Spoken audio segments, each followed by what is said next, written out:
హైదరాబాద్ లో కన్సల్టేషన్ మరియు 3,500 రూపాయల colour Doppler test Avis hospitals లో ఉచితంగా పొందండి. నమస్తే రమగారు. నమస్తే జయ. రమగారు, ఏదైనా ఒక మంచి కథ చెప్పండి అండి. డిఫరెంట్ కథ చెప్దామా? బెంగాలీ కథ చెప్తాం. తెలుగు వాళ్ళకి బెంగాలీ సాహిత్యం బాగానే పరిచయం ఉంటుంది. మనకి లేక కాదు, బోళ్ళంత మంది కవులు, రచయిత్రులు ఉన్నా కూడా ఓల్డ్ అని పురాణ గాథలు ఎన్నున్నా కూడా ఎందుకనో తెలీదు మన వాళ్ళు బెంగాలీ కథలు బోలెడని ట్రాన్స్లేట్ చేశారు. ఇంగ్లీష్ కథలు ట్రాన్స్లేట్ చేశారు. మా ఫేవరెట్ ఈవిడ పేరెంట్ మన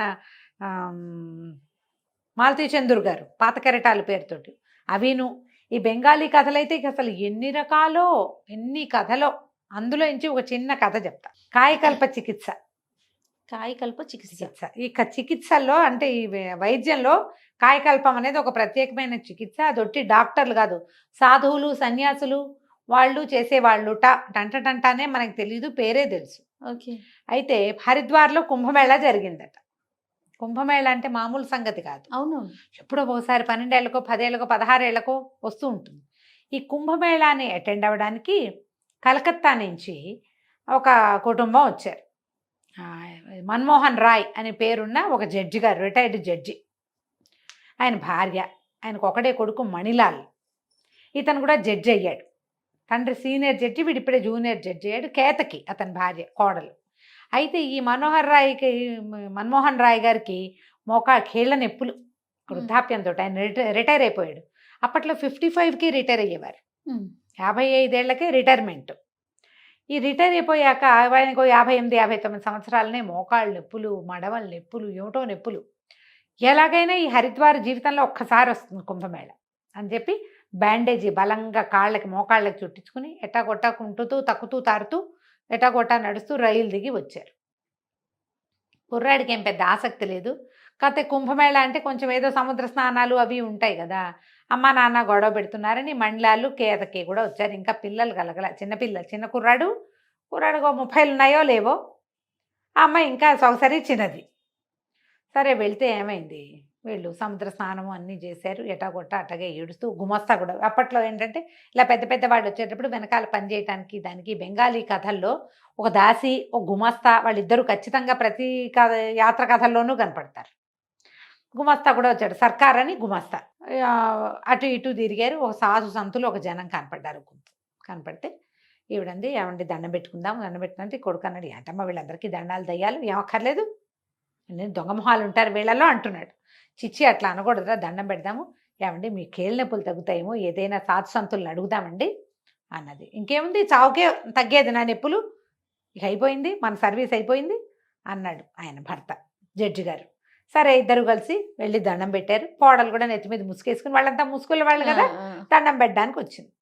వచ్చేసరికల్లా నాయన ఏం కావాలమ్మా అని అడిగాడు సాధువు గారు. ముసలాయన అడిగితే, ఏం కావాలి ప్రభు, మాకు అన్నీ కావాలి, మనుషులం మామూలు వాళ్ళం, ప్రతిదీ కావాల్సిందే, డబ్బు లేనప్పుడు అది కావాలి, ఏది లేదో అది కావాలనిపిస్తుంది, ఎన్నున్నా చాలదనిపిస్తుంది స్వామి, మీకు తెలియనిది ఏముంది అని ఈయన దీవించండి. కాళ్ళని కీళ్ళ నొప్పులతో చాలా బాధపడుతున్నారు, నడవలేకుండా ఉన్నారు, తీర్థం పానం కుదరటం లేదు, ఎక్కడికైనా వెళ్దామంటే శరీరం సహకరించట్లేదు, ఏదైనా చికిత్స చెప్పండి అని దండాలు పెట్టింది. కొడుకు పళ్ళు కొరుకుతూ, ఏమిటి ఇవన్నీ, వాళ్ళని అడుగుతావేంటమ్మా, పెద్ద డాక్టర్లు ఏమీ చేయలేరు కానీ వీళ్ళు ముసలి సజ్జు, వీళ్ళు ఏం చేస్తారు పోపో అన్నాడు కొడుకు. ఆవిడ ఉరిచి నోరు మూసుకో, బోడి, వాడి ముద్దు పేరు ఆ మణిలాల్ పేరు బోడి అంటుందన్నమాట ఆవిడ. అలా పిలుస్తారు కదా పిల్లల్ని, గుండు అలా పిల్లవరు, గుండు అని పిలుస్తారు, అలాగే బోడి అంటుంది అన్నమాట. ఊరుకోరా అని దండం పెట్టండి అని ఈయన జడ్జి గారు అతి కష్టం మీద వంగి ఎలాగోలాగా దండం పెట్టాడు. దండం పెడితే ఆయన అన్నాడు, లేకేమమ్మాయి వైద్యం, కాయకల్ప చికిత్స ఉంది, చికిత్స చేసుకోవచ్చు అనగానే ఇవిడికి ఆశ పుట్టింది. ఏమండి ఆ చికిత్స ఏదో చేయించుకోండి, మీ కాళ్ళ నొప్పులు తగ్గుతాయి, హాయిగా ఏదైనా ఎక్కడికైనా వెళ్ళాలంటే నాకు కొంచెం ఆవిడ కొంచెం చిన్నది, ఆయనకంటే 58, 59 ఉన్నాయి, ఆవిడకి ఇప్పుడే 50 వచ్చి ఉంటాయి, కొంచెం స్థూలకాయ రాలు తప్పిస్తే అంత కీళ్ళ నొప్పులు లేవు ఆవిడకి. భార్యకి భర్తకి 8, 9 సంవత్సరాల గ్యాప్ ఉంటుంది కదా. అనేసరికల్లా ఆయన అన్నాడు, వృద్ధ సాధువు 4 రోజులు పడుతుంది కాయకల్పానికి, నమ్మితే ఉండండి అన్నాడు. అనేసరికి ఇవిడికి ఆశ పుట్టేసింది. ఉందాం ఇక్కడే ఉందామని బతిమలాడ్డం మొదలుపెట్టింది. అమ్మా ఇదంతా హంబకు, ఇవి నమ్మకు, ఈ ఊళ్ళో ఏమని ఉంటామమ్మా, నాకు ఉద్యోగం లేదా, ఆయన అంటే రిటైర్ అయ్యి ఉన్నాడు, నీకు పని పాట లేదు అని కొడుకు విసుక్కున్నాడు.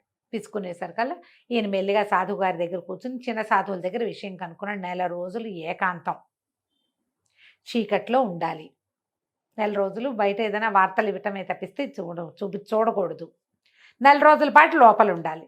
ఉండేసరికల్లా ఈవిడేమంది, నువ్వు వెళ్ళిపోరా, మేము ఉంటానులే, నువ్వు ఇంటికి వెళ్ళిపో, మేము ఇక్కడే ఉంటాం, నేను చూస్తూ ఉంటానంటే ఈయన అన్నాడు, నీ గోలు ఎవడు పడతాడు, ఆయన ఏకాంతం అంటుంటే ఎంతసేపు చూస్తానంటావు, నువ్వు ఎవరు చూడకూడదుట, నువ్వేమో కూడా వెళ్ళిపోవు, నువ్వు కూడా పిల్లాడితో పాటు వెళ్ళిపో. ఇప్పుడు తనుందనుకో అత్తగారు, కోడలు చిన్న పిల్లని తనకు సాయం ఉంచుకుంటుంది, తను వెళ్ళిపోతుంటే పిల్లని ఇక్కడ ఎందుకు ఉంచుతారు? సరే మీరందరూ ఊరి బోడి మీ నాన్న మీ అమ్మని మీ ఆవిడ్ని తీసుకుపోరా, సర్కార్ని ఒకడిని నాకు తోడుంచు. వాడు ఉత్తరం రాస్తూ ఉంటాడు, ఈయన ఎవరితోటి మాట్లాడకూడదు, కమ్యూనికేట్ చేయకూడదు అన్నారు. ఉత్తరం రాస్తాడులే అని ఉండడానికి సిద్ధపడ్డారు. అయింది. అక్కడి నుంచి ఏమైంది, సరే తల్లి కొడుకు కోడలు ముగ్గురు వెళ్ళిపోయారు. సర్కారు మన్మోహన్ రాయ్ గారు ఉండిపోయారు, జడ్జి గారు సర్కార్ పనివాడి సర్కార్ గుమాస్తా సర్కారు ఉండిపోయారు. ఉండిపోయాక వాడు 3 రోజులకు ఒకసారి సర్కారు, 4 రోజులకు ఒకసారి, 5 రోజులకు ఉత్తరం రాసేవాడు. అయ్యగారి పళ్ళన్నీ రాలిపోయినాయి, కొత్త పళ్ళు గవ్వల్లాగా వస్తున్నాయి, నెత్తి మీద జుట్టంతా ఊడిపోయింది, జుట్టంతా పండిపోయింది కదా ఆయనకి, అంతా ఊడిపోయింది, కొత్తగా మొలకలు వస్తున్నాయి, నడక సాఫీ వచ్చింది, నొప్పులు తగ్గాయి, నడుము సాఫీ అయ్యింది, అలాంటివన్నీ రాస్తున్నాడు. నెల పూర్తయింది. నెల పూర్తయితే వీళ్ళు ఏం చేశారు, నాన్నగారు వచ్చే రోజు వచ్చేసింది, రేపు వచ్చేస్తున్నామని సర్కారు ఉత్తరం రాశాడు.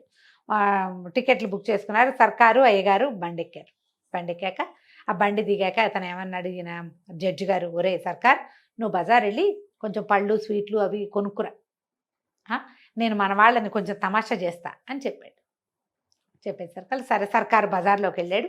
ఈయనేమో ఒంటెద్దు బండి దిగి, ఇప్పుడు ఒంటి గుర్రం బళ్ళు అవి దొరుకుతాయి, జట్కా దిగి ఇంట్లోకి వెళ్ళాడు.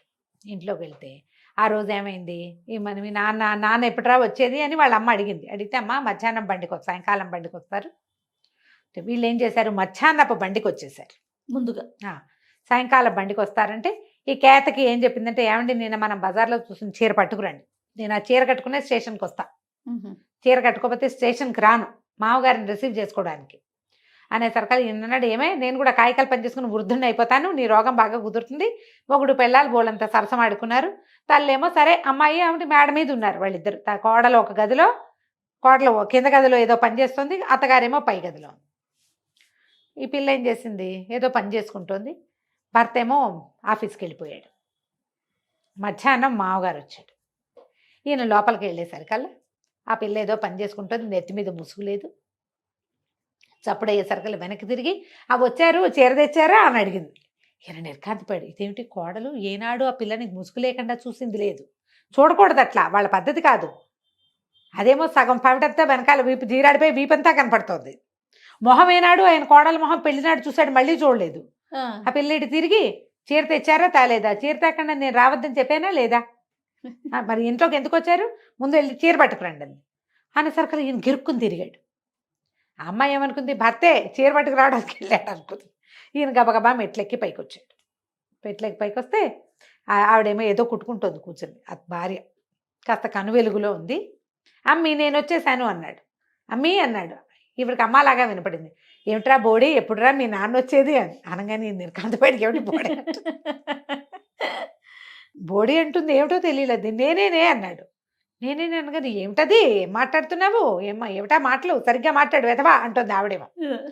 ఇంకేం చేయాలో తెలియదా, అర్రే సర్కారం తేకుండానే వచ్చానే, వీళ్ళు నన్ను గుర్తుపడుతున్నట్లేదు అనిపించింది. అర్థం కాలేదు, సర్కారు కావాలి ఇప్పుడు. ఆయన మెట్లు దిగి రావటం మొదలుపెట్టాడు. దిగి వస్తుంటే కింద నుంచి మణిలాల్ వచ్చాడు పైకి. ఆ మెట్ల మీద వెలుగు అప్పట్లో కరెంట్ లేదు, అన్ని గదుల్లోనూ దీపముడ్లు ఉండేవి. మెట్ల దగ్గరికి వెళ్ళాలంటే గదిలో నుంచి పైనుంచి కిందకి దిగేవాళ్ళు బుడ్డి పుచ్చుకుని దిగుతారు, కింద నుంచి పైకి ఎక్కేవాళ్ళు దీపం పుచ్చుకుని ఎక్కుతారు. కను వెలుగులో కనపడేసరికల్లా ఈయన ఎవడరా నువ్వు, పైనుంచి వస్తున్నావు, ఎవరు నువ్వు అని అడిగాడు మణిలాల్. అడగంగానే నన్న తత్త అన్నాడు. తండ్రికి అర్థం కాల ఏం చెప్పాలో. నేనేరా అంటానికి చేత కాలేదు. క్లయింటుని అన్నాడు. అనేసరికి క్లయింట్ పైకి ఎత్తుకెళ్ళావు నువ్వు, ఎవరు నువ్వు అని ఇట్లా చొక్కా పుచ్చుకున్నాడు. పుచ్చుకోగానే ఈయన నిర్కాంతపోయి నేనేరా మీ నాన్నని అన్నాడు. మా నాన్న ఇంకా నయం, మా నాన్నమేంటి దొంగ బద్దాలు ఆడుతున్నావా, పట్టు అని కిందకి ఈడ్చుకొచ్చేసాడు. ఈడ్చుకొచ్చేసరికల్లా ఈ లోపల వాళ్ళ అమ్మ పైనుంచి కాస్త దిగుతోంది, ఇవతలకి వచ్చింది. ఏమిట్రా మా బోడీ అరుస్తున్నావు, ఏమైందిరా అంటే వీడెవడోనమ్మా క్లయింటు, ఇప్పుడేమో నాన్న అంటాడు. చూసుకోవరా మీరు అన్నాడు. చూసుకోవటం ఏమిట్రా, ఇప్పుడు నువ్వేగా కిందకి దిగెళ్ళావు అంటుంది. కొడుకే వచ్చాడు అనుకుంటుంది కదా ఆవిడ. నేను కిందకి దిగి రావటం, నేను ఇప్పుడే వస్తున్నా, వీడెవడో పైనుంచి కిందకి దిగుతున్నాడు అని చెప్పేసి గట్టిగా పనివాడిని కేకేసి, ఒరే వాకిట్లో పోలీస్ బాయ్ ఆగి ఉంది చూడు, ఆయన కేకేసుకురా అన్నాడు. ఆ దారి జడ్జి గారి మ్యాజిస్ట్రేట్ కదా ఇతను, అది అంతకుముందే పోలీస్ వ్యాన్ ఒకటి ఈయన్ని దింపెళ్ళింది, ఎస్కార్ట్ వస్తుంది. వాడు పరిగెత్తుకుంటూ వెళ్ళి పోలీస్ ఇన్స్పెక్టర్ని పిలుచుకొచ్చారు. పోలీస్ ఇన్స్పెక్టర్ వచ్చాడు. ఆ కను వెలుగులో ఎవరో కుర్రాడు, ఇంచుమించుగా మణిలాలంత పొడుగు ఉన్నవాడు, నెత్తి మీద జుట్టు, వృద్ధుడయ్యేందుకు అవకాశం సుతరాము లేదు. ఇంకేముంది, అక్కడి నుంచి పోలీస్ ఇన్స్పెక్టర్ లోపలికి వచ్చి, ఎవరో నువ్వు ఏమిటంటే, ఇన్స్పెక్టర్ గారి కుర్చీ వేశారు. ఈయన హతాశుడని నెత్తివి చేయబెట్టుకుని కింద కూలబడ్డాడు. మామూలు పరిస్థితుల్లో అయితే ఆయన కింద కూలబడలేడు, మోకాళ్ళు సహకరించవు. ఇప్పుడు కుర్రాడైపోయాడు ఆయన, ఢామ్మని కింద కూర్చున్నాడు. ఈ మణిలాల్ అన్నాడు, ఎవరోనండి, ఇంట్లోకి వచ్చేసాడు. ముందేమో క్లయింట్ అన్నాడు, ఇప్పుడేమో మా నాన్న అంటాడు. నేనేరా అబ్బి, నువ్వు నన్ను గుర్తుపట్టలేదా అంటాడు ఆయన నెత్తి కొట్టుకుంటూ. ఇంతలో ఏమైంది, సర్కారు వచ్చి వీళ్ళొచ్చి 2 గంటలు అయిపోయింది కదా. ఆ సర్కారు పళ్ళు పువ్వులు అన్నీ మోసుకుని లోపలికి వచ్చి, అయ్యగారు ఏంటంటే కింద కూర్చున్నారు అన్నాడు. అనగానే మండలాలు నిర్కాంతపడి, ఎవరిని రా అయ్యగారు అంటాం. అదేంటి బాబు, మన నాన్నగారే అని ఆ సర్కారు చెప్పాడు. చెప్పంగానే ఆవిడ పరిగెత్తుకుంటూ పైనుంచి కిందకు వచ్చింది. కేతకి సిగ్గేసింది. ఇందాక మావగారేనమాట లోపలికి వచ్చింది, వీపంతా చూపించింది, మొహం చూపించేసింది, నెత్తి మీద కొంగు సవరించుకుంటూ వెళ్ళి ఒక మూల నుంచి ఆయన 2 దీపాలు పెట్టి ఇన్స్పెక్టర్ చూస్తే ఏముంది, నుంచున్న మండలాలు ఒకడు, నేల మీద కూర్చున్న మండలాలు ఇంకొకడు. తండ్రి డిట్టో కొడుకులాగానే ఉన్నాడు. ఆయన ఆశ్చర్యపోయాడు, ఏంటండి బాబు ఇదే, కాయకల్ప చికిత్స చేసుకున్నానండి, అక్కడికి ఉత్తరాలు రాసాము, పళ్ళు వచ్చినాయి, జుట్టు వచ్చిందని, వీళ్ళని సర్ప్రైజ్ చేద్దామని ముందొచ్చేసాను. సర్కారు లేకుండా రావడం వల్ల నేను మీ కాళ్ళ దగ్గర కూర్చోవాల్సి వచ్చింది. ఆ సర్కారు వచ్చి గబగబా రెక్కపుచ్చుకొని లేవదీశాడు ఆయన. మణిలాల్ కూడా నిర్కాంతపోయాడు. కాయకల్ప చికిత్స ఇంత చేస్తుందా, మా నాన్న నన్ను చేసేసిందిగా. కోడలు సిగ్గుపడి చచ్చి లోపలికి పోయింది. ఇంకేం చేయాలో తెలియక ఇన్స్పెక్టర్, క్షమించండి పొరపాటు అయింది, ఎందుకు పోలీసులు పిలిచారు బాబు అని అడుగుతున్నాడు సర్కారు. ఇప్పుడు అక్కడ ఎవరో దొంగ అనుకున్నాడు. ఇంతలో ఏమైంది, మ్యాజిస్ట్రేట్ని కలవడానికి ఒక వార్త, టీవీలో వార్తలు పేపర్లో వేస్తారు కదా, వాళ్ళొకళ్ళు వచ్చి వీళ్ళిద్దరినీ ఫోటో తీశారు. ఫోటో తీసి మర్నాడు పేపర్లో వేశారట. 25 ఏళ్ల భర్త, 50 ఏళ్ల భార్య, ఇప్పుడు ఏం చేస్తారు వీళ్ళు అని. ఆవిడ బోమని ఏడుపు, మళ్ళీ చికిత్స చేసుకురా, లేదా ఇంకా 4 రోజులు నేను చచ్చాక ఇంకో పెళ్లి చేసుకుందు కానీ, ఇప్పుడు కొడుకు అంత ఉన్నవాడితోటి నువ్వు నేను కలిసి ఉంటాం ఏమిటంటుంది ఆవిడ. అబ్బాయి 25 ఏళ్ల వాడైపోయాడు ఆయన. అదే పళ్ళు ఊడిపోయినాయి, కొత్త పళ్ళు వచ్చినాయి, జుట్టు అంతా ఊడిపోయింది, తెల్ల జుట్టు అంతా, మళ్ళీ ఫ్రెష్ జుట్టు వచ్చింది. వాడు చూస్తే అన్నయ్య భార్య తమ్ముడు పక్కన, కొడుకు పక్కన నుంచుంటే ట్విన్స్ అల్లే ఉన్నారు వాళ్ళిద్దరు. కోడలంటే, ఓహో 50-60 ఏళ్ళు వస్తే మీ నాన్నలాగా అవుతారా మీరు, కర్మ అంటుంది. ఎవరైనా మనకి 25లో 30లో తెలియదు కదా, 50 వచ్చాక ఎలా అవుతామో మనకి ఎట్లా తెలుస్తుంది.